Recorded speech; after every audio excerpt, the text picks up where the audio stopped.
ఉమ్మడి ఆదిలాబాద్ జిల్లా వ్యాప్తంగా వానలు దంచి కొడుతున్నాయి. గత కొన్ని రోజులుగా కురుస్తున్న వర్షాలకు జనజీవనం స్తంభించిపోయింది. పంట పొలాలు వరద నీటితో మునగడంతో రైతులు దిక్కుతోచని స్థితిలో ఉన్నారు. మరోవైపు మంచిర్యాల జిల్లా కేంద్రంలో ఉదయం నుంచి భారీ వర్షం కురుస్తోంది. సూర్యానగర్, హమాలీవాడ, తిలక్ నగర్, బృందావన కాలనీ, సున్నంభట్టివాడల్లోని ఇళ్లలోకి వరద నీరు చేరింది. దీంతో ఆ కాలనీలు చెరువులను తలపిస్తున్నాయి. దీనికి సంబంధించి మరిన్ని అప్డేట్స్ మా ఆదిలాబాద్ కరెస్పాండెంట్ శ్రీనివాస్ లైవ్ ద్వారా అందిస్తారు. ఓటీవీ శ్రీనివాస్.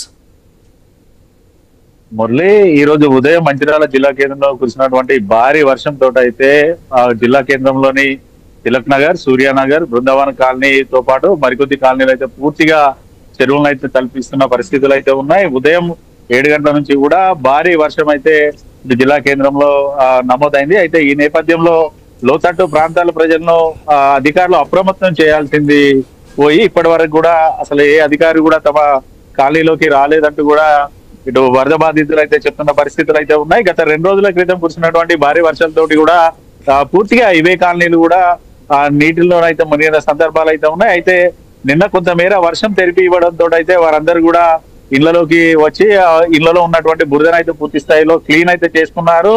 ఇటు ఇళ్లను క్లీన్ చేసుకొని ఒక్కరోజు కూడా గడవక ముందే మరలా ఈ రోజు ఉదయం కురిసినటువంటి భారీ వర్షంతో అయితే ఎక్కడికక్కడ ఇటు ఇళ్లలోకి వరద నీరు చేరడంతో అయితే వారందరూ కూడా ఆందోళన అయితే చెందుతున్నారు. ఇళ్లలో ఉన్నటువంటి ఇటు పూర్తి స్థాయి సామాన్లతో పాటు ఫర్నిచర్ కూడా మోకాల వంటి నీటి లోతులో ఇటు ఇళ్లలో తడిసి ముద్ద అవుతుండడంతో అయితే వారైతే ఆందోళన అయితే చెందుతున్నారు.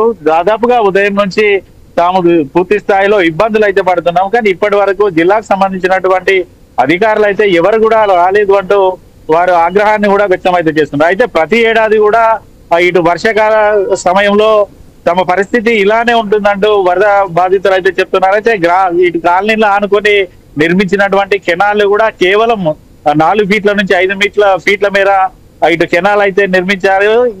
ఈ క్రమంలో అంటే ఇక్కడ పూర్తిగా ఇటు దొరగారిపల్లె నుంచి మొదలుకొని కూడా పోచమ్మ చెరువు వరకు అయితే వరద ప్రవాహం అయితే ప్రతి ఏడాది కూడా కొనసాగుతుంటుంది.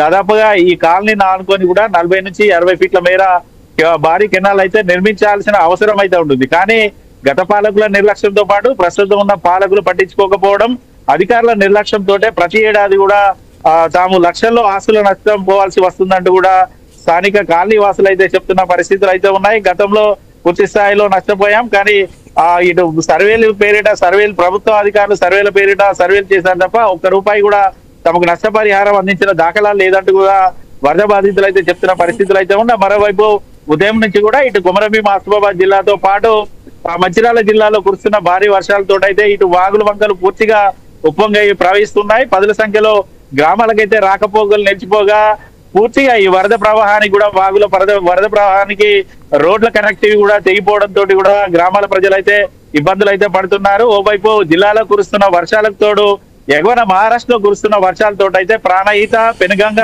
ఇటు గోదావరి నదులైతే ఉధృతంగా ప్రవహిస్తున్నాయి. లోతట్టు ప్రాంతాల ప్రజలను అధికారులు అప్రమత్తం అయితే పరిస్థితులు అయితే ఉన్నాయి. గత 3-4 రోజుల నుంచి కూడా కొన్ని ప్రాంతాలు నీటిలోనే మునిగిపోయినటువంటి పరిస్థితి ఉంది. ఆ ప్రాంతాల్లో సహాయక చర్యలకు సంబంధించి కొంచెం ఆటంకం ఏర్పడుతుందనేటువంటి మాట కూడా అధికారులు చెప్తున్నారు. దీనికి సంబంధించి ఏం చెప్తున్నారు? ఆ ప్రాంతాల్లో నీరు ఆ స్థాయిలో నిలవ ఉండడానికి గల కారణాలకు సంబంధించి కూడా స్థానికులు భిన్నంగా చెప్తున్నటువంటి పరిస్థితి ఉంది. దానికి సంబంధించి ఏంటి? ఎస్ మురళి, ఇటు ప్రాణహిత తీరం వెంబడి కూడా మహారాష్ట్రలో ఎవరు కురిసిన వర్షాలతోటి ఒకవైపు అయితే ఇటు కొమరంభీం ప్రాజెక్టు సంబంధించినటువంటి ప్రాజెక్టుకు సంబంధించినటువంటి గేట్లను కూడా లిఫ్ట్ చేయడంతో కూడా ఓవైపు ప్రాణహిత బ్యాక్ వాటర్ తో పాటు మరోవైపు ప్రాజెక్టులకు సంబంధించినటువంటి గేట్లు లిఫ్ట్ చేయడంతో అయితే పూర్తిగా గ్రామాల్లోకి అయితే బ్యాక్ వాటర్ అయితే వచ్చి చేరుతోంది. కొంతమేర వర్షాలు కనుక తెలిపి ఇస్తేనేమో వరద ప్రవాహం కొనసాగుతూ ఉంటది. కానీ కంటిన్యూగా 3 రోజుల నుంచి కూడా ఇటు వర్షాలు పడుతున్న నేపథ్యంలో ఎక్కడికక్కడ బ్యాక్ వాటర్ ఫ్లోటింగ్ ఇటు గ్రామాల్లోకి రావడంతో అయితే ఇటు ఇళ్లలోకి వరద నీరు అయితే చేరుతోంది. దాదాపుగా 1000 ఎకరాల్లోనైతే పంటలు అయితే నష్టపోయిన సందర్భాలు అయితే ఉన్నాయి. అయితే నిన్న మొన్నటి వరకు పూర్తిగా వర్షాలు లేకపోవడంతో అయితే రైతులైతే కొంత ఆందోళన అయితే చెందారు, తమ పంటలు పండుతాయా లేదా అని. కానీ ప్రస్తుతం పడుతున్న వర్షాలతో అయితే ఎక్కడికక్కడ 3 నుంచి 4 రోజుల పాటు ఇటు పంట పొలాలన్నీ కూడా వరద నీటిలో ఉండడంతో అయితే రైతులు కూడా ఆందోళన అయితే చెందుతున్నారు. ఇటు ఉమ్మడి ఆదిలాబాద్ జిల్లా వ్యాప్తంగా కూడా యంత్రాంగం ఈ పూర్తి స్థాయిలో సహాయ చర్యలు చేపట్టినప్పటికీ కూడా అన్ని రకాల సదుపాయాలు లేవు, తమని పూర్తి స్థాయిలో ఆదుకోవడం లేదు అంటూ కూడా స్థానిక కాలనీ వాసుల నుంచి అయితే వినిపిస్తున్న పరిస్థితులు అయితే ఉన్నాయి. ఖచ్చితంగా జిల్లా అధికారులు అయితే ప్రస్తుతానికి అయితే అలర్ట్ అవుతున్నారు. లోతట్టు ప్రాంత ప్రజలను కూడా అప్రమత్తం చేస్తూనే ఇటు పునరావాస కేంద్రాలకు కూడా తరలిస్తున్న పరిస్థితులు అయితే ఇటు ఉమ్మడి ఆదిలాబాద్ జిల్లా వ్యాప్తంగా ఉన్నాయి. Murali, right, thanks for updates Srinivas.